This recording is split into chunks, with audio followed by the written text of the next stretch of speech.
then biglang umalis. Ha? Ano? Gusto mo sinungaling si Diwata? Ha? Anong ginagawa mo? Ba't ginagawa mo? Tinanong ko ni Manong si Empleyado siya.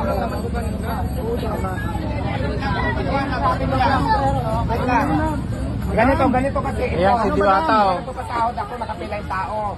Pumila to, ay nagulat ako kasi hindi ko siya kilala.